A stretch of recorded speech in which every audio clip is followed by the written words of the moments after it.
Assalamualaikum warahmatullahi wabarakatuh. Halo, ketemu lagi dengan saya Ani Hidayati, CGP Angkatan 10 dari Kabupaten Blora. Saya berasal dari SMP Negeri 2 Blora.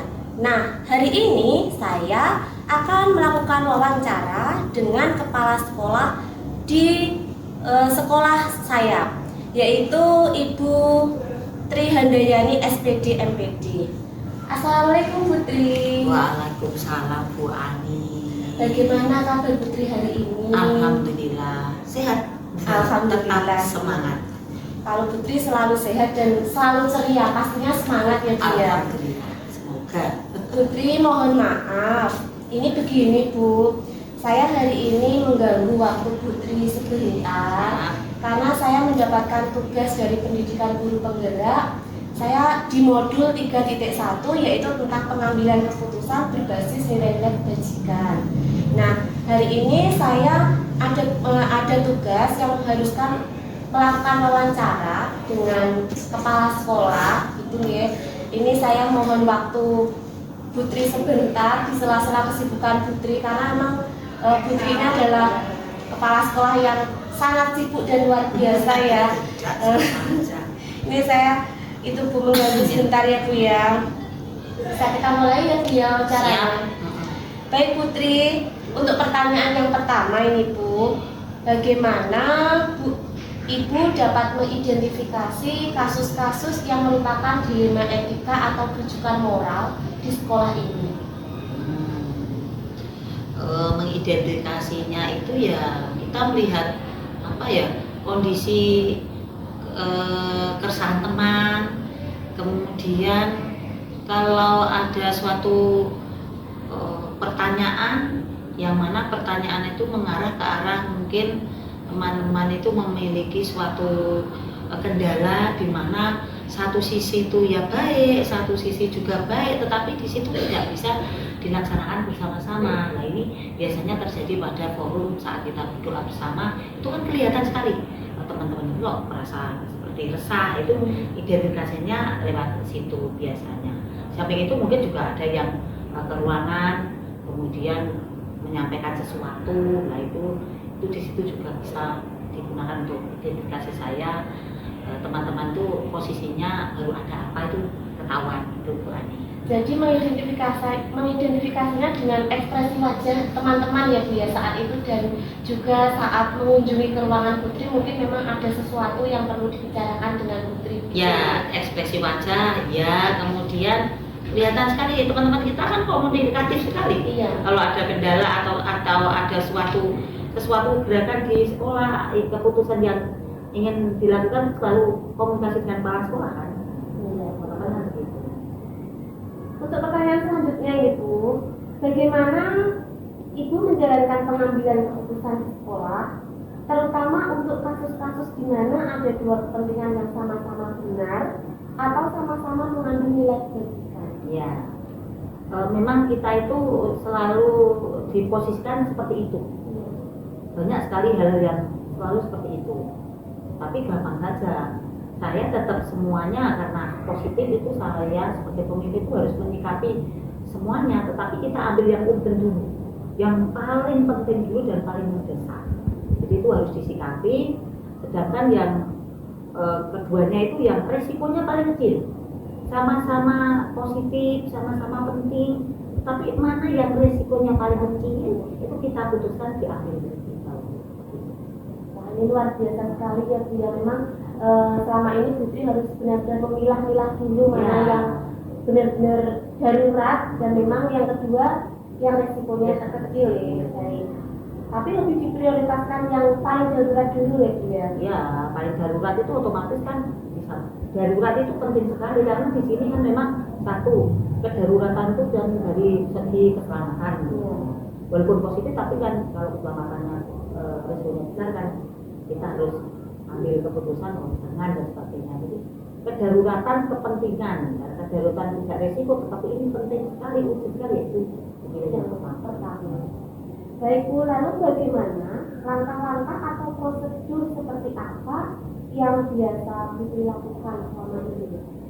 Langkah-langkah prosedur untuk melakukan pengambilan keputusan. pengambilan keputusan otomatis kan identifikasi kepentingan dulu. Ini kepentingannya buat apa dulu, kemudian setelah itu dilakukan dalam jangka waktu, kemudian dilakukan kapan dan siapa yang melakukan. Kalau yang melakukan itu sudah tepat ya kita laksanakan, kemudian kalau kurang tepat kita evaluasi mana yang melakukan yang paling tepat mana. Kemudian di samping itu untuk selanjutnya setelah terjadi kegiatan yang positif sama positif atau positif saja itu tadi, maka kita akan merefleksi itu tadi benar apa tidak ya.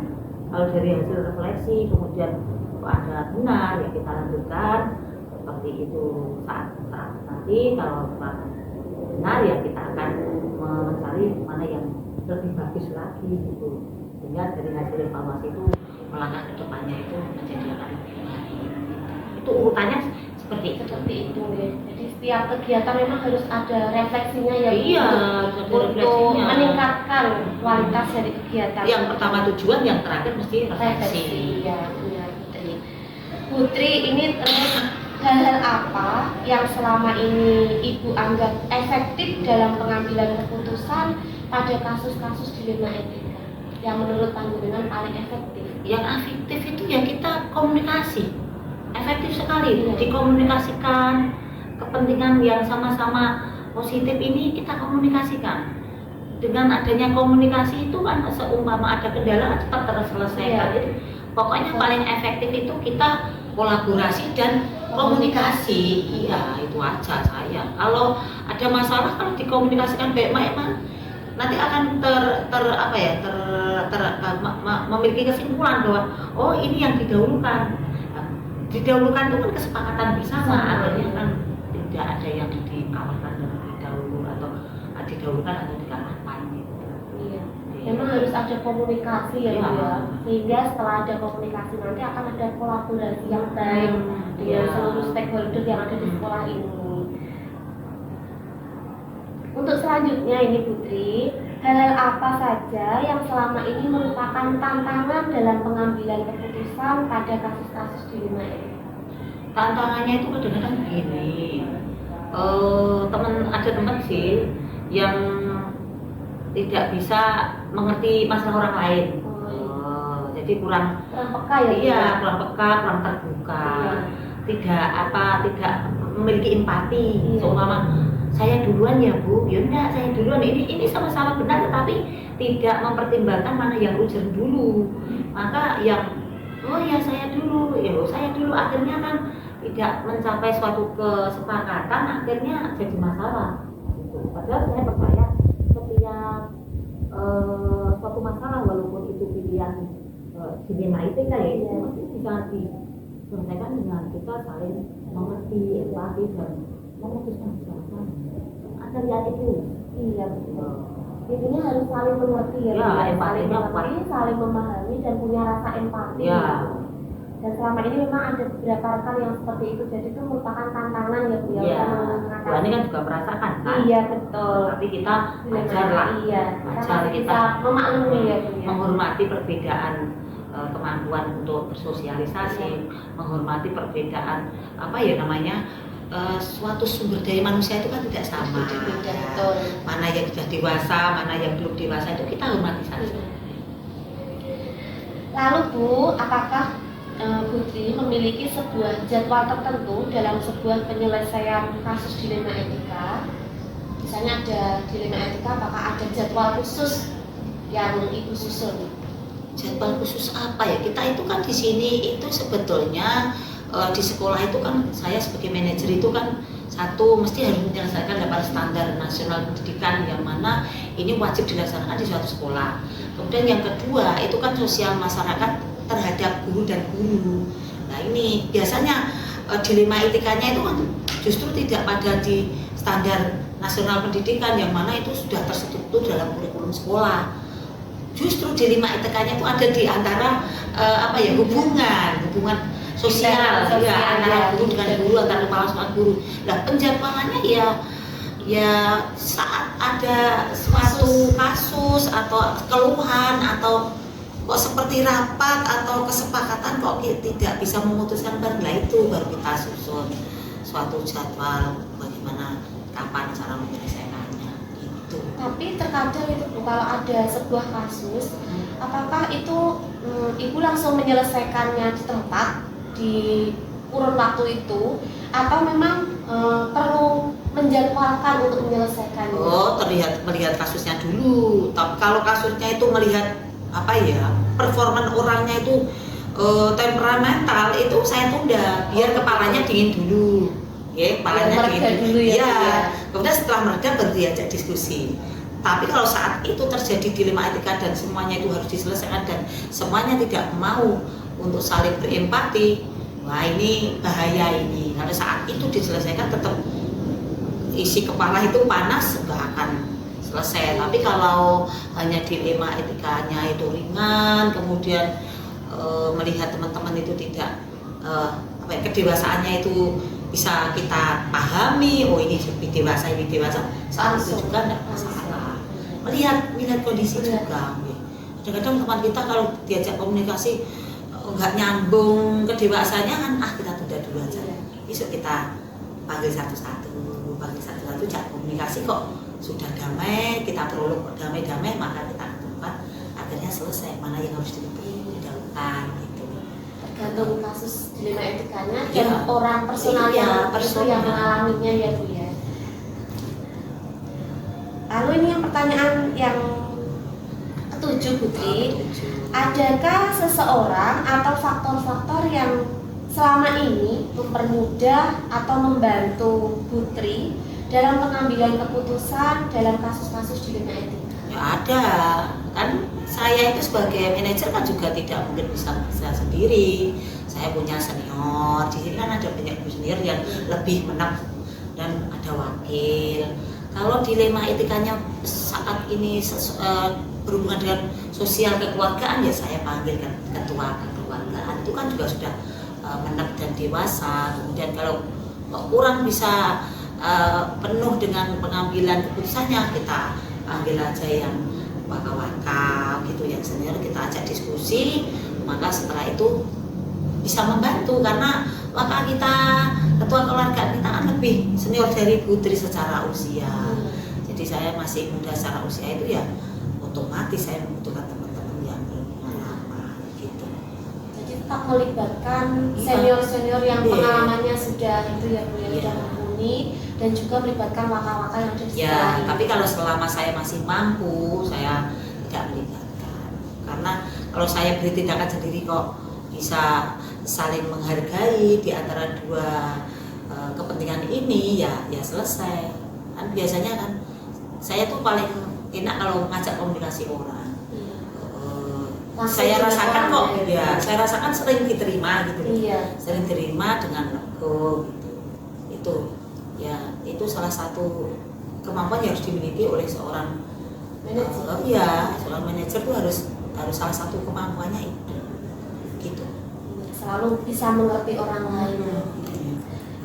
Ini pertanyaan yang terakhir Putri, dari semua hal yang telah disampaikan tadi, pembelajaran apa yang dapat Ibu petik dari pengalaman ini saat mengambil keputusan dilema etika? Pembelajarannya ya ternyata itu di masyarakat itu kan banyak macam ya, pergaulan, kemudian kita itu saling berhubungan itu banyak ragamnya. Satu orang dengan orang lain itu berbeda. Nah, tetapi di situ walaupun semuanya berbeda, satu titik temu, kita itu harus pintar-pintar untuk berdiskusi, berkomunikasi. Yang keduanya empati. Empati di dalamnya itu ada rasa ngalah gitu. Jadi jangan mengambil suatu keputusan tuh kepentingannya sendiri diutamakan. Ego. Ego. Mana yang memang di situ kepentingannya urgen, ya harus didulukan walaupun kita itu nanti kelihatan. Ini kok dulu itu ya ketimbang yang lain. Pasti teman-teman kalau kita itu bersikap santun, empati, orang lain pun juga akan berempati. Loh Bu, lebih baik apa enggak Putri dulu, kan ini lebih penting gitu. Jadi yang mana di sini titik temunya itu kita saling baik dengan orang lain, empati. Yang jelas saling empati itu tidak akan ada yang, kalau saya empati kok orang lain menang-menangan, enggak mungkin. Orang lain menangan berarti saya itu juga tergambarkan, saya tidak pengen mendapatkan hal yang baik, maka kita harus baik lebih dulu. Gitu. Gitu Ya, ya. empati. Wah, luar biasa sekali nih Putri. Wawancara saya hari ini tidak hanya memiliki manfaat dalam pengambilan keputusan dalam dilema etika, tapi saya juga mendapatkan banyak ilmu dari Putri. Ini saya terima kasih sekali ya Bu ya. Terima kasih juga Putri sudah bersedia membantu saya dalam pemenuhan tugas ini. Apalagi ini Putri lagi sibuk sekali Zoom ya. Nah, ini kebetulan juga Putri ini adalah mengikuti program guru penggerak yang CGP Rekognisi dan fasilitator dan kabupaten. iya. Jadi pengalamannya sudah luar biasa ini tentang guru penggerak. Putri, ini yang terakhir, saya mohon doanya ya Bu, semoga saya bisa mengikuti program guru penggerak ini sampai selesai, dan mohon doanya semoga saya lulus ya Bu. Amin, tetap semangat karena memang guru penggerak ini di samping kemampuan juga fisik itu harus dipersiapkan, kemudian pandai untuk memilah-milih waktu karena sisi lain sebagai ASN, sisi lain juga harus mengembangkan, meningkatkan kompetensi sebagai pendidik. Hal ini harus betul-betul diminit dan jangan dilewati karena pendidikan guru penggerak ini luar biasa, tidak ada di jalur kuliah loh. Iya, Kita itu beruntung mendapatkan populasi atau komunitas ini yang seperti ini. banyak Ya. yang tidak mendapatkan. Iya, manfaatnya banyak sekali. Tetap semangat Bu Ani. Iya. Terima kasih saran dan semangatnya Putri, ini salah satu motivator saya dalam mengikuti program guru penggerak ini. Kalau begitu, ini saya izin pamit dulu Putri. Putri selamat melanjutkan aktivitasnya lagi. Ya. Sekali lagi terima kasih banyak atas Sama-sama, ilmunya. Bu Ani. Saya mohon maaf jika ada tutur kata saya ataupun jika laku saya kurang berkenan ya Bu. Terima kasih. Lain kali saya juga ingin melakukan wawancara lagi dengan Putri. Banyak sekali informasi yang saya dapatkan dari Putri. Selain sebagai manajer, Putri juga seorang fasilitator dan ini juga ikut CGP Rekognisi. Terima kasih Putri. Saya izin pamit dulu. Assalamualaikum Putri. Waalaikumsalam. Terima kasih, demikian tadi hasil wawancara saya dengan kepala sekolah yang ada di sekolah saya. Semoga bermanfaat dan saya mohon maaf atas segala kekurangan. Wassalamualaikum warahmatullahi wabarakatuh.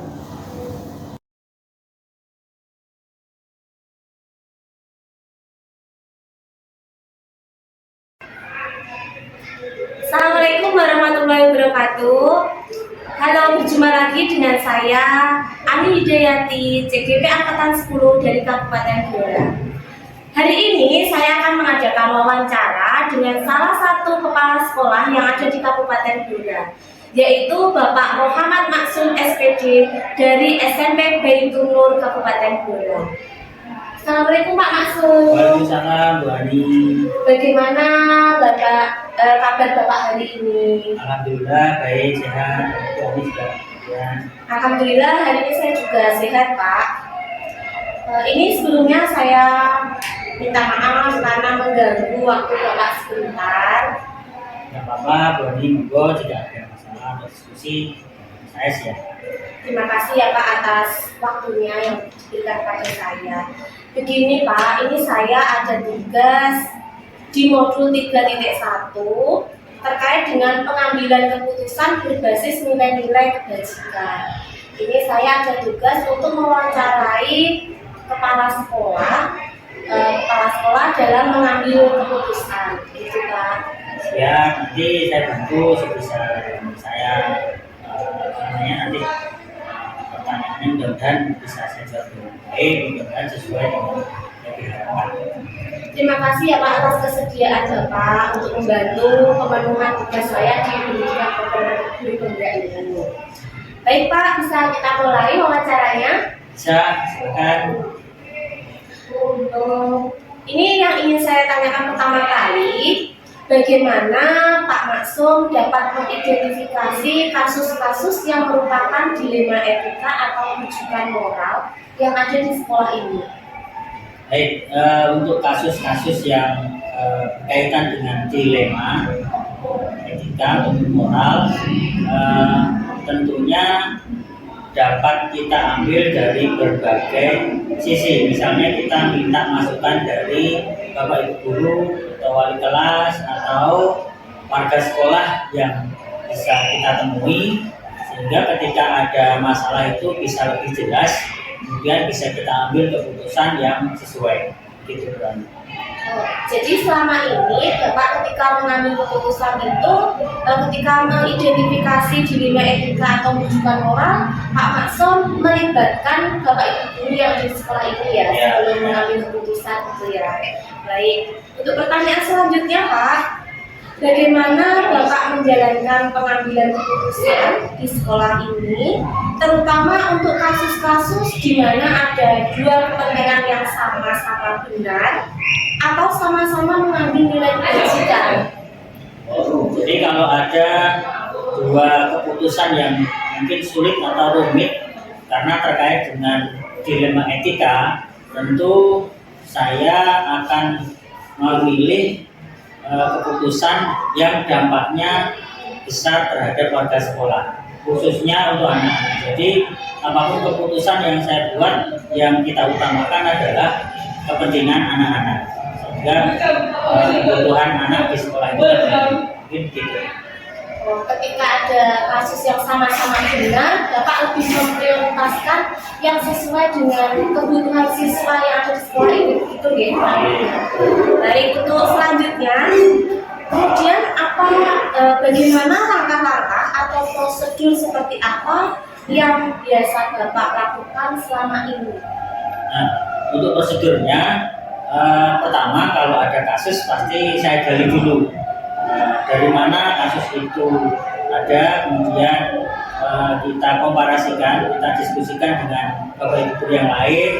Jika butuh masukan dari warga sekolah, kita libatkan warga sekolah, lalu kita diskusikan dan kemudian baru bisa kita ambil keputusan yang terbaik. Jadi itu ya, dicari tahu dulu masalahnya seperti itu ya Pak ya. Sebelum Bapak mengambil keputusan, maka digali dulu semuanya apakah keputusan itu nanti pastinya yang lebih berpihak pada murid. Untuk selanjutnya Pak, hal-hal apa saja yang selama ini Bapak anggap efektif dalam pengambilan keputusan pada kasus-kasus dilema etika? Untuk pengambilan keputusan itu ketika memang sangat dilematis, saya bisa minta bantuan saran atau pendapat dari pengurus yayasan atau tokoh sekitar yang bisa kita mintai pertimbangan untuk mengambil sebuah keputusan. Jadi keputusan itu kadang ketika masih dilematis, maka saya meminta pertimbangan orang yang lebih berpengalaman. Jadi begitu. Jadi selama ini langkah yang Bapak ambil ketika menghadapi kasus-kasus untuk dilema etika itu, Bapak melibatkan orang yang lebih berpengalaman, dalam hal ini yayasan ya Pak ya. Jadi nanti pendapat yayasan akan dibutuhkan dan Bapak berkolaborasi untuk mengambil keputusan yang bijak pastinya. Baik Pak, lalu hal-hal apa saja yang selama ini merupakan tantangan dalam pengambilan keputusan pada kasus-kasus dilema etika? Nah, memang tantangannya ketika kaitannya dengan etika itu agak sulit ketika berhubungan dengan kasus atau permasalahan yang ada di lingkungan masyarakat, karena anak-anak ini juga tinggal atau belajar ada di lingkungan masyarakat, sehingga ketika ada kegiatan yang kiranya mengganggu kegiatan masyarakat itu kita juga harus bisa membuat keputusan yang benar dan sesuai dengan kebutuhan anak dan tidak mengganggu warga sekitar. Jadi kita harus diskusi juga dengan warga sekitar ketika kita mengadakan kegiatan yang dilematis, gitu. Kita libatkan masyarakat juga.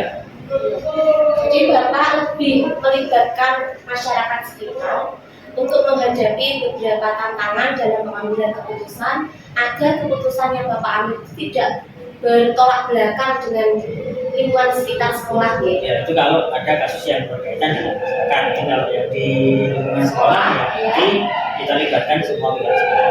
Semua stakeholder yang ada di sekolah dengan libatkan ya Pak ya. Lalu apakah Bapak memiliki sebuah jadwal tertentu mungkin dalam sebuah penyelesaian kasus dilema etika? Kalau terjadwal sih tidak, tapi kalau ada kasus yang prioritas maka segera harus saya selesaikan bersama teman-teman. Jadi saya tidak terjadwal untuk menyelesaikan satu kasus, tapi tentunya ada target tertentu. Kasus ini harus segera selesai karena pekerjaan sekolah juga banyak. Jadi lebih khawatir yang mendesak ya diselesaikan dalam hari itu gitu ya Pak? Ya, segera selesai. Apakah Bapak langsung menyelesaikan di tempat atau memiliki sebuah jadwal untuk menyelesaikannya?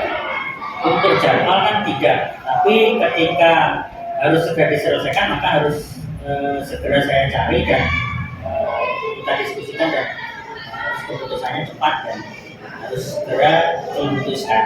Jadi saya tidak menjadwal, tapi kalau memang prioritas dan harus segera saat itu harus ada keputusan maka harus segera diputuskan. Oh begitu ya Pak ya. Bentuk dan prosedur seperti apa Pak yang Bapak jalankan?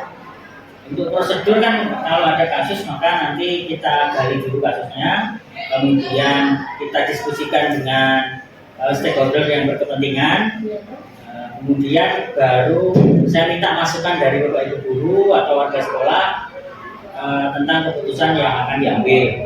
Jika itu banyak masukan maka nanti saya yang menentukan keputusan A atau B setelah meminta masukan dari stakeholder sekolah. Jadi Bapak sebelum menentukan keputusan itu Bapak selalu melibatkan seluruh stakeholder yang ada di sekolah, nanti baru diambil keputusan yang terbaik gitu ya Pak ya.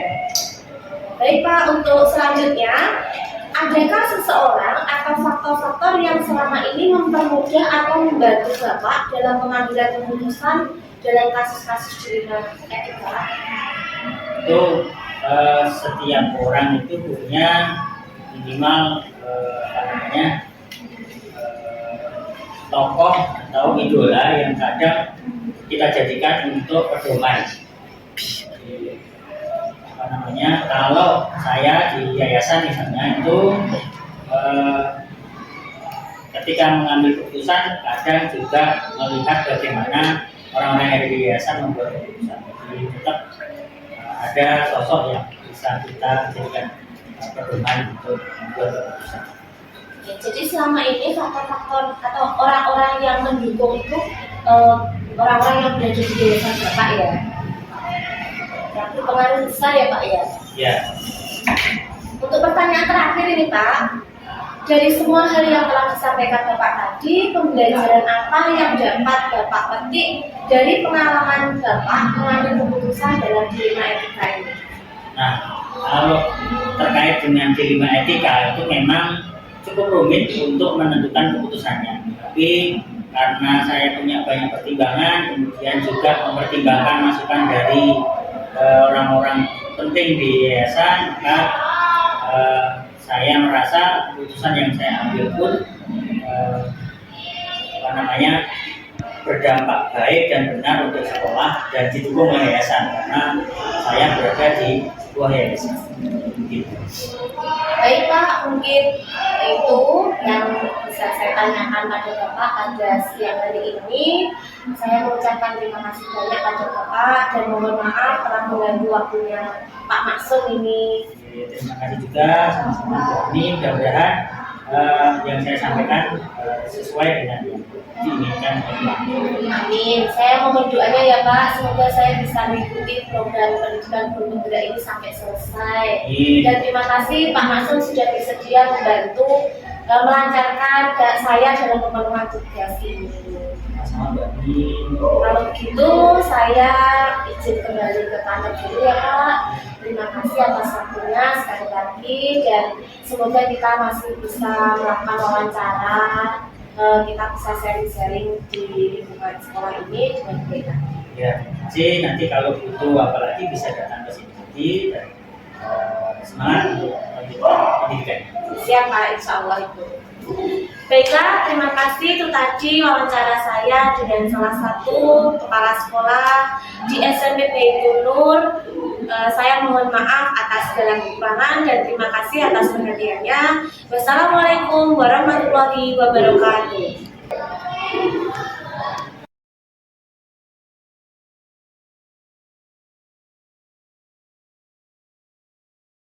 Assalamualaikum warahmatullahi wabarakatuh. Waalaikumsalam warahmatullahi wabarakatuh. Selamat siang, jumpa lagi dengan saya Ani Hidayati, CGP Angkatan 10 dari Kabupaten Blora. Pada kesempatan kali ini, saya akan melakukan wawancara dengan salah satu kepala lembaga yang ada di Kabupaten Blora, yaitu Bapak Bagus. Selamat siang Pak Bagus. Selamat siang Bu Ani. Bagaimana kabar Pak Bagus hari ini? Alhamdulillah sehat Bu Ani. Alhamdulillah. Ini saya mohon maaf ya Pak, karena saya merepotkan Pak Bagus. Ya. Saya menyita waktu Pak Bagus sebentar karena kebetulan ini saya mendapatkan tugas dari program pendidikan guru penggerak di modul 3.1, yaitu tentang pengambilan keputusan berbasis nilai-nilai kebajikan. Saya ada tugas untuk melakukan wawancara dengan kepala sekolah terkait pengambilan keputusan yang berbasis nilai-nilai kebajikan. Siap Bu Ani. Terima kasih Pak Bagus atas kesediaannya. Ya. Ini bisa kita mulai sekarang nih wawancaranya. Silakan Bu Ani. Dari Pak Bagus, ini yang ingin saya tanyakan, bagaimana Bapak dapat mengidentifikasi kasus-kasus yang merupakan dilema etika atau rujukan moral? Di lembaga kami ya Bu Ani ya, karena kami adalah lembaga khusus dan bimbingan belajar, tentunya ada berbagai bentuk dilema etika. Misalkan begini, ada anak yang secara kemampuan itu baik, tetapi dia tidak memiliki biaya untuk mengikuti kursus atau pelatihan, sehingga disitulah peran kami sebagai pimpinan lembaga itu memberikan kesempatan pada anak-anak yang kurang mampu tetap mengikuti pendidikan di tempat kami. Itu yang kami identifikasi di tempat kami, jangan seperti itu Pak. Baik, itu berarti langkah Pak Bagus selama ini yang dilakukan ketika menemui anak-anak yang keinginan kuatnya untuk belajar, namun mereka mengalami kendala karena tidak ada biaya begitu ya Pak ya. Tapi Pak Bagus tetap memberikan layanan agar mereka tetap bisa belajar. Ya. Bagus sekali. Untuk pertanyaan selanjutnya Pak, bagaimana Bapak menjalankan pengambilan keputusan di lembaga itu, terutama untuk kasus-kasus di mana ada dua kepentingan yang sama-sama benar atau sama-sama mengandung nilai kebajikan? Ya. Yang kami lakukan yang pertama adalah tentunya kita menggali informasi dari yang tadi, misalnya kasus seperti tadi kita gali informasi dari si anak, kemudian orang tua atau bahkan tetangga si anak itu. Kemudian kita diskusikan dengan pengurus di lembaga. Setelah kita temukan berbagai macam informasi itu, kita kolaborasikan, kita ambil keputusan dengan cara apa? Dengan cara memberikan beasiswa kepada si anak tersebut agar dia dapat mengikuti pelatihan ini dengan biaya yang dia mampu atau bisa kita gratiskan sama sekali. Itu yang kita lakukan di lembaga. Jadi yang pertama menggali informasi dulu ya, kalau benar-benar anak itu memang tidak mampu, kemudian meluncurkan program beasiswa agar anak itu bisa mengikuti kursus tanpa mengeluarkan biaya sama sekali. Baik, untuk selanjutnya Pak, langkah-langkah atau prosedur seperti apa yang biasa Bapak lakukan selama ini? Tadi kita pertama menggali informasi, kemudian merapat atau membuat rapat khusus lembaga, kemudian rapat itu memutuskan, dan keputusan itu bisa kita laksanakan dengan keputusan yang pertimbangan yang paling baik, yaitu tadi memberikan kemudahan atau keringanan kepada siswa-siswa atau peserta khusus yang memiliki keterbatasan biaya tapi mereka memiliki kemampuan yang baik. Jadi Pak Bagus melibatkan pengurus untuk melakukan diskusi. Pengurus termasuk masyarakat di sekitar lembaga Ya, untuk memberikan masukan-masukan agar keputusan yang diambil memang benar-benar keputusan yang bijak ya Pak. terbaik dan komprehensif. Iya. Lalu hal-hal apa saja yang selama ini Bapak anggap efektif dalam pengambilan keputusan pada kasus-kasus dilema etika? Iya. Yang pertama tentu adalah pengalaman, karena bagaimanapun ketika kita sebagai seorang pemimpin di sebuah lembaga itu kita harus memiliki pengalaman atau dalam bahasa kalian rekam jejak begitu. Nah dari pengalaman itu kita bisa mengambil sebuah kebijakan yang paling efektif dan paling efisien. Karena kalau tidak punya pengalaman tentu kita akan susah untuk mengarahkan kebijakan itu menjadi lebih efisien. Selain pengalaman juga adalah masukan-masukan dari stakeholder. Selain kami di lembaga, kemudian ada masyarakat, kemudian ada pihak mungkin di kelurahan kami dan atau mungkin dari dinas pendidikan, sehingga keputusan ini bisa mencakup semua aspek yang ada di lembaga kami. Begitu Pak.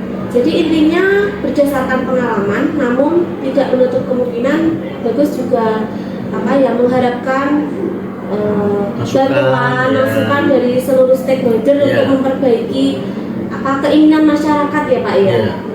Karena kami kan di bidang pelayanan, melayani masyarakat yang terutama dalam hal khusus komputer dan khusus bahasa Inggris agar pelayanannya bisa terbaik dan outputnya pasti sesuai dengan harapan masyarakat tentunya. Lalu hal-hal apa saja yang selama ini merupakan tantangan dalam pengambilan keputusan pada kasus-kasus dilema etika yang pernah Bapak alami? Tantangannya mungkin dari sisi dari sisi siswa sendiri.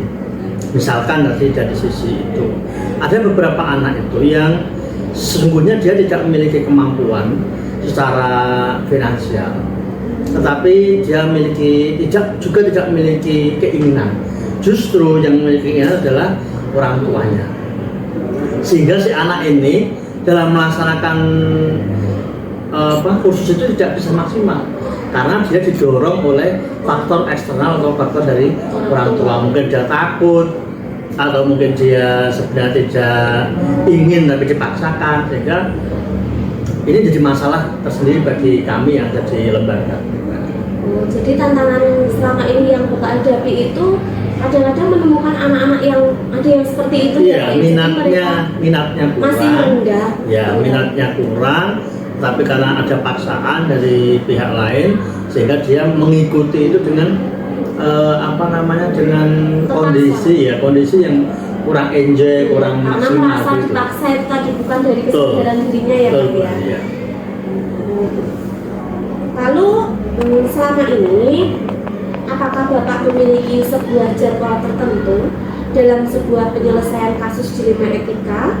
Apakah Bapak itu ketika ada kasus dilema etika langsung menyelesaikannya di tempat dalam waktu itu juga, atau menjadwalkannya mungkin punya jadwal tertentu, bagaimana? Iya, kalau permasalahan itu dirasa segera diselesaikan, saya kira langsung diselesaikan. Karena kalau dijadwal kadang-kadang ada kegiatan lain yang mengikuti kegiatan itu. Jadi kalau di kami, kalau hal-hal seperti itu bisa kita langsung selesaikan, bersifat insidental, karena kan kejadian itu kan tidak setiap hari seperti itu. Dari apa yang terjadi saat itu kita harus segera selesaikan saat itu sehingga bisa mendapatkan keputusan terbaik pada saat itu juga, gitu Pak. Jadi Pak Bagus langsung menyelesaikan di waktu itu juga tanpa menunda-nunda ya, agar segera ada keputusan atau kebijakan yang baru ya Pak ya. Lalu adakah seseorang atau faktor yang selama ini mempermudah atau membantu Bapak dalam pengambilan keputusan dalam kasus-kasus dilema etika? Ya, faktor orang lain yang membantu tentunya yang pertama adalah pengurus lembaga yang setiap saat kita berdiskusi baik itu lewat grup maupun bertemu langsung. Yang kedua adalah tentu dinas pendidikan, karena kami ini kan lembaga yang di bawah dinas pendidikan, sehingga kalau ada sesuatu yang permasalahan yang kami sendiri tidak bisa mengatasi, kami konsultasikan dengan dinas pendidikan, sehingga dinas pendidikan bisa memberikan arahan, kemudian memberikan masukan bagaimana yang terbaik dari sebuah permasalahan yang kita hadapi di lembaga kami, gitu Pak. Jadi selain pengurus lembaga, Pak Bagus juga berada di naungan dinas pendidikan ya, untuk menjadi penasihat dan juga pemberi masukan gitu ya Pak. Karena atasan kami kan dinas pendidikan. Iya. Ini pertanyaan yang terakhir Pak. Dari semua hal yang telah disampaikan tadi, pembelajaran apa yang dapat Bapak petik dari pengalaman Bapak dalam mengambil keputusan dilema etika? Ya, dari yang kita tadi diskusikan, tentunya yang pertama adalah saya menjadi lebih memahami bahwa ketika keputusan itu dikomunikasikan, kemudian dicarikan solusi dan mendapatkan masukan dari berbagai pihak itu, maka keputusan itu akan menjadi keputusan yang terbaik, keputusan yang bisa diterima dari semua pihak. Karena ada kemungkinan keputusan itu satu diuntungkan, satu tidak diuntungkan. Tapi dengan berbagai masukan, berbagai ide dari orang lain, sehingga keputusan yang kita ambil itu menjadi keputusan yang terbaik buat semuanya, bukan hanya buat lembaga, tapi juga bisa buat peserta didik maupun juga termasuk buat masyarakat. Gitu.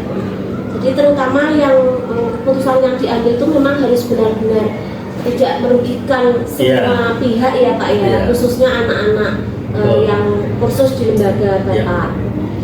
Baik Pak Bagus, terima kasih. Terima kasih Bu Ani. Iya.